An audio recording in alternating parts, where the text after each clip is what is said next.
Presbyopia Unlocked is an editorially independent podcast supported with advertising by Alcon.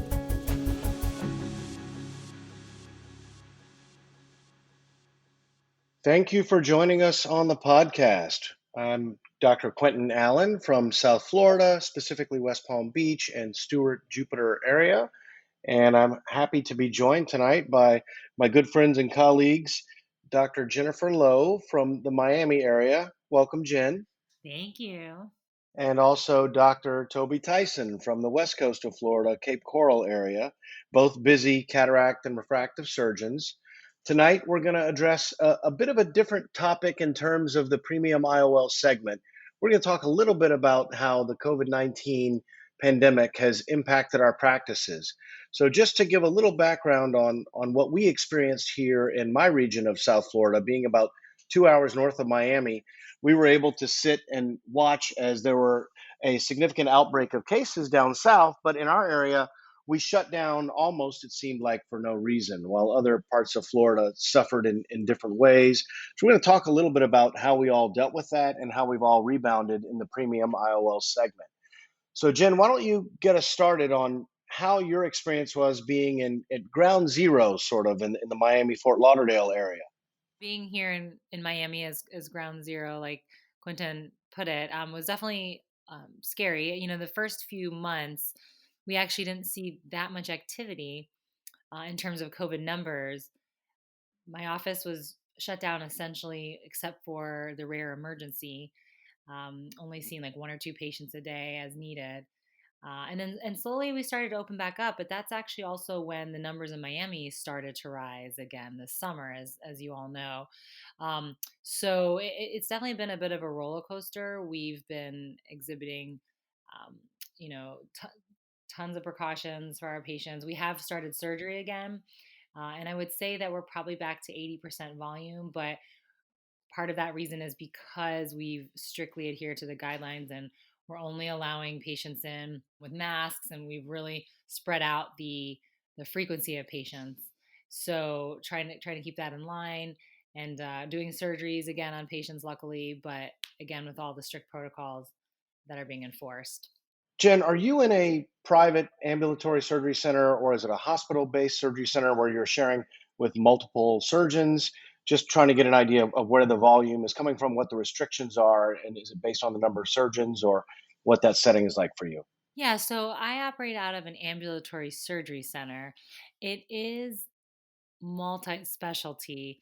However, ophthalmology is just on one floor alone. We are on a hospital campus, but technically we are a separate building and considered an ASC.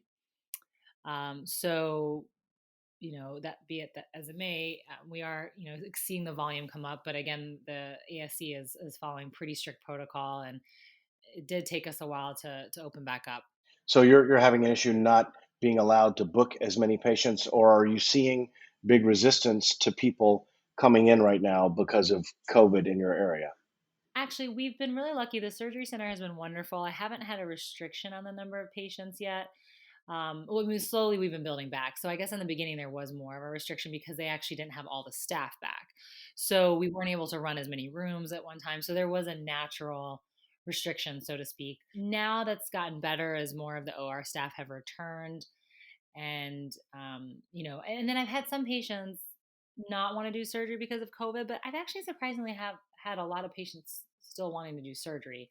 So again, I'm probably back at that 80%, 85% number in volume. That's good. I mean, that's honestly, that's a good number considering where the news reports about Miami and the bigger cities. So now, Toby, you're on the west coast of Florida. It's a not as hard hit area. Tell us about what your experience was and how it's ramped back up after COVID. Well, we were seeing all the COVID hit the northern cities and stuff, so we knew things were coming. We weren't sure how bad it was going to be, so we had ordered a year's supply of all of our perishables for our ASC because we'd seen runs on other things in the past, even when there wasn't a COVID. So we decided that we'd make sure that we'd have enough supplies for our ASC for not just being shut down for a period of time, but in case that when we did get turned back on, if there wasn't access to supplies, we'd have it. So we put those orders in early and were actually able to get them before we were shut down by the governor. But we were running as hard as we possibly could, trying to get the patients in as much as we could prior to the governor shutting down the ASCs, because for us, every week that we could stay busy and having cash flow coming in, we knew that equated to one more week that we would have cash coming in to help keep our staff employed. Luckily, we were able to keep everybody employed. We didn't have to lay anybody off. We had them doing all types of odd jobs. We were shut down for probably with the ASCs for about 6 weeks. And the moment that they turned them back on, we were able to operate the next day. So what we found was in June, we actually had our best June ever in collections wise. And July continued to be a very good month, and so was August. So, where normally in Florida it's very seasonal on our coast, we're seeing that a lot of the snowbirds are actually sticking around, that they're not wanting to go back north to the big cities for multiple reasons. So, it's keeping us actually fairly busy right now. And probably at the end of August, we will have caught up and made up for the downtime. And we weren't expecting to get the PPP money or the Medicare grant, so that money really helped, give us a little bit of cushion going through all this. But otherwise, we've been very blessed that we've been able to recover fairly quickly from this. So scary times, but it sounds like, I'm not surprised you had planned ahead, and your experience mirrors much of what we have experienced over here too. And so I'll tell you, our volumes have picked back up. June and July were both extremely busy. August was extremely busy.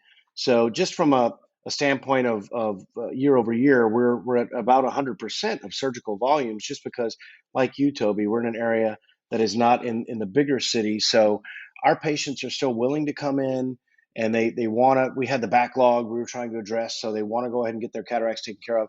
So what are you two doing? Toby, I'm going to go back to you just because your environment's similar to mine. How have you changed how you talk about premium lenses? Are you incorporating any of what's gone on with COVID, or did you change the dynamic?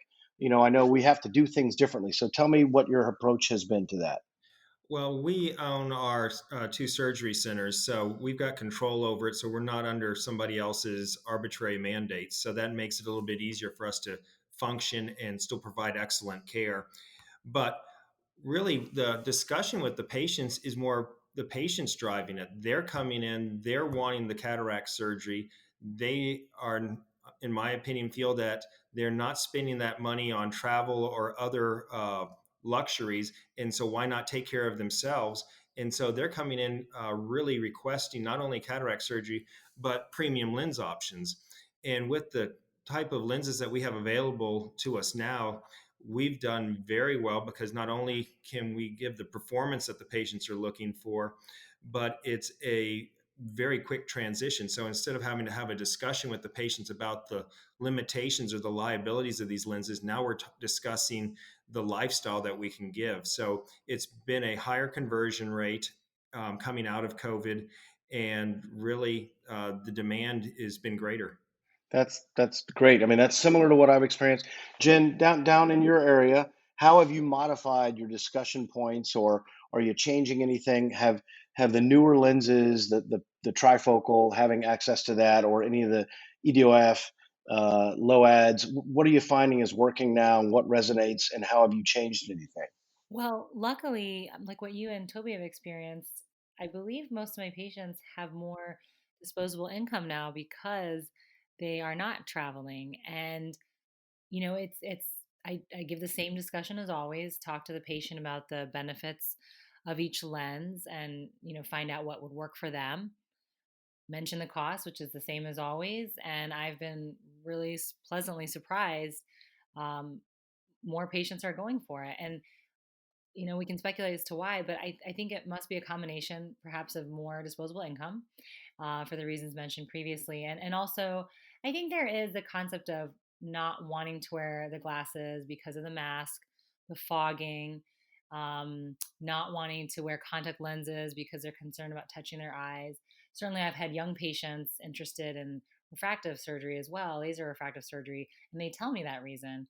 So I think there has been more of an impetus. People are tired of wearing so many things on their face. So that may be helping it go forward. I haven't had anyone specifically say that, but I think it's in the back of their mind.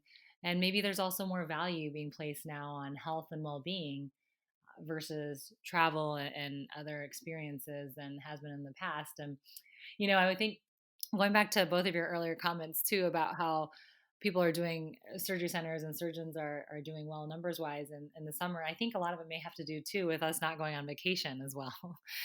Usually there's so many Good conferences point. and vacation times, and my husband and I have realized we've just been here the whole summer working every day. So I think that's actually helped in some ways. For sure. I mean, I think since we're not spending our disposable income, we're going to work, and our patients aren't spending their disposable income, they're willing to potentially upgrade to premium services. So I think we're all seeing the same thing, even though our geographies are a little different. One thing that I thought might impact the adoption rates of premium services was not having the extra family member in the room. Have you all, Toby, are you limiting having that third person in the room, the spouse of your patient?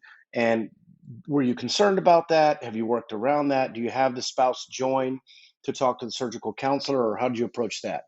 Well, early on, we definitely only allowed the patient to be in the exam rooms and with the surgery counselor, but most of those patients were already kind of halfway through the system when this was starting out.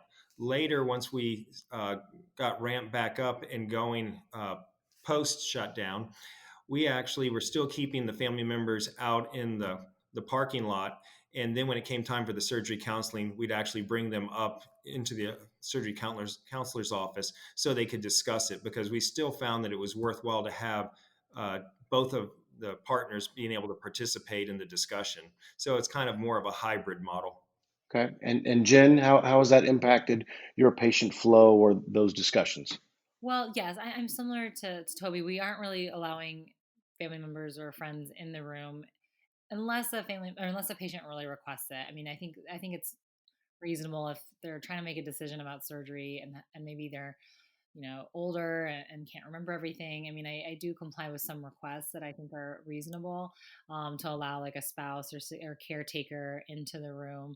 So I'm still, still we're trying to socially distance. I'm lucky my exam rooms are pretty large, so that helps. But I do try and be respectful of the fact that these are big decisions to make and understand on your own completely. Or I certainly offer to have a phone call with a family member at that time as well. So I don't know if it's affected it that much. I mean, I think that family members are still being really supportive about the lens options and wanting the best for their family members. So you brought up about phone calls. Have you had more requests for virtual calls, appointments where you're going to get on your iPad and do FaceTime and explain to the spouse why you're recommending this new lens to provide visual freedom? Well, I've had a handful of or telehealth calls, not specifically focused on cataract surgery, but I'm actually really open to the idea. I think it's a great concept if, after you've examined the patient physically, of course, and done all their testing, I've been trying to offer to my patients, hey, if you have any questions, I'd be happy to jump on a call with you and answer anything with your family members. I think it's a great opportunity to do so, and it can really connect you with the patient and actually can and free up some office hour time. So these conversations can be lengthy and involved, and I think it's easier to do it sort of on my off time when I don't have a bunch of patients waiting on me. So I'm definitely open to the idea. And that's something that I thought we would be doing a lot. It hasn't worked out that way. For us, we have kind of a two-pass system where patient comes in, I meet with them, and then I send them to a surgical counselor, and they've been without their spouse, but we let them bring the surgical counselor, the spouse in when they meet with the surgical counselor, and then they come back again though for their measurements, right? So that visit is when I think a lot of the education and really the patient is they've had time to digest everything. So that kind of two pass technique in my experience has been very helpful for patients feeling like they got enough time with someone who is educated and trained, and our coordinators who do the A scans are very well educated and trained to answer all those questions. Of course, I'm available. So, but that has really limited the request for me to be available by phone or by iPad for FaceTime or something to communicate with families. Initially, during the pandemic, I had a few of those requests, but that has largely gone away. So, Toby, do you do that same sort of two pass technique, or how do you do it? And have you found that people want more of your time? I'd say I'm different than both of y'all. I'm guess mine would be called the one pass technique. We were always pretty efficient with this. So when the patients come in, they're getting worked up. They're getting their corneal topography. They're getting their IOL master. They're coming up to me dilated, and I'm able to sit there and evaluate them. And before I walk in the room, I can already see what possible lens options are available to them. So I can sit down with them and evaluate them, explain to them at that point what are the possible options for them and which one I would recommend. And then they go to the surgery counselor. And at that point, then they are educated on the price and what the co-pays and deductibles and all that is. So they're getting it all done in one visit, but it's not taking up a lot of my time. And since I'm able to have a directed conversation with them, I don't have to sit there and deal in vagaries. I can actually sit there and nail it down and say, this is what's best for you and this is why. And so we have a very good conversion rate because we're dropping the patient off to the surgery counselor with a recommendation. And then that also allows my surgery counselor to have a better directed discussion because she's not wasting time talking about a bunch of different options that may not even be possible. So it also versus a two-step situation, because we looked at that with the two pass. Now you're having to have the patient checked in and checked out twice, which adds cost and time to your staff. So you brought up a great point, I think, Toby, that if you don't give a directed recommendation, we do the same. I think it sounds like the only difference is we don't do the A scan on the day of their initial consult, but we do have topography, macula OCT, so that at least we can make a strong recommendation about what technology would be the best for them.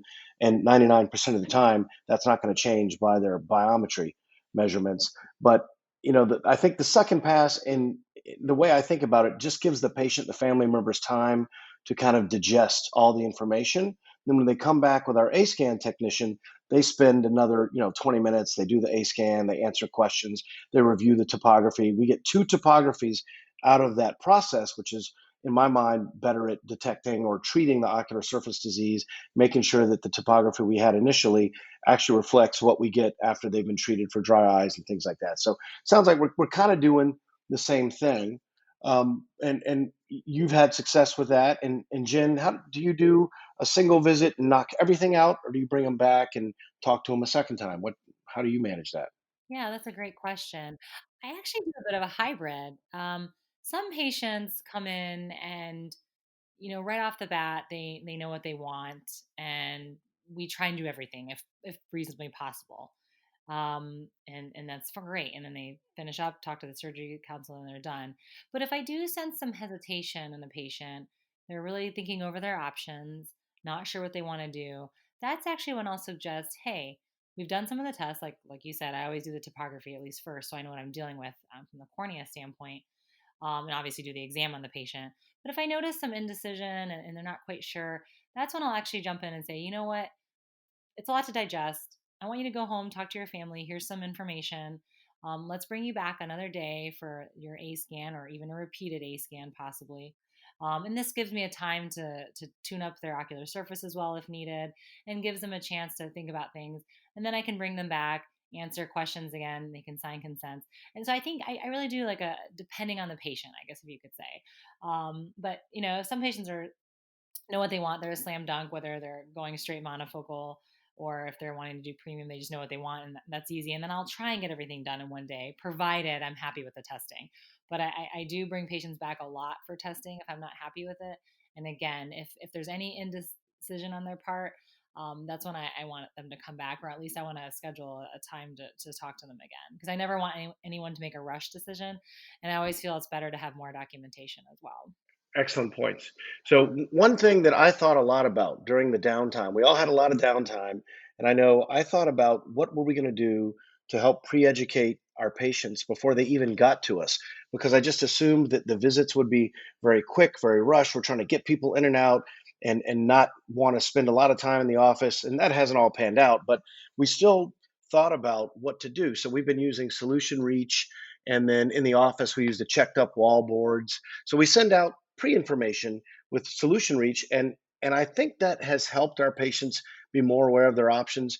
Have you changed your pre-education format based on trying to make this process as efficient as possible?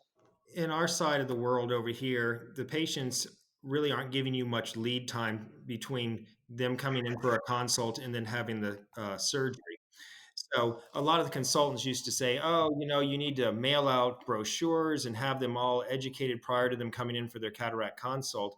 And what we found is they were wanting to come in before the mail could even get to them. So I think the old-fashioned stamped methods just probably don't work in today's world. But I think a lot of these digital solutions make a lot of sense. The problem is finding ones that can be customized to how you want to do it. We haven't found one that really checks all the boxes for us yet, but there's a couple that look very promising that actually do multiple things where they're not just um, forwarding information to the patient, but it also acts as like a contact coordinator, so you can actually track that patient and see, okay, did they come in for the consult? Okay, did they do that? Did they actually book the surgery?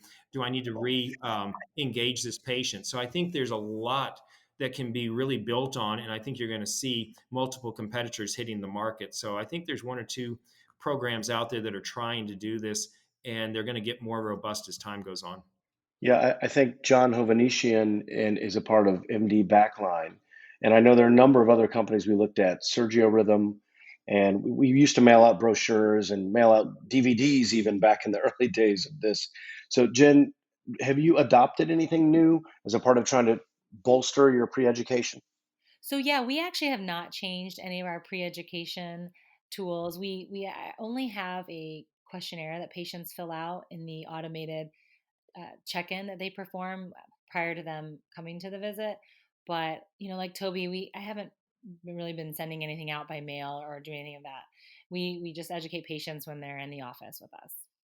So, one question that I thought about just as people are functioning without as much help, everybody has to be distanced from grandma and grandpa. They can't come over and interact with them as often and help as much. Do you think that our patients are aware of that and wanting more independence and visual freedom because they know that it may be a while before they have somebody around them as regularly as they used to?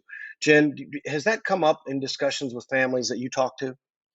Yes, definitely, it really has. Family members are now being separated from each other.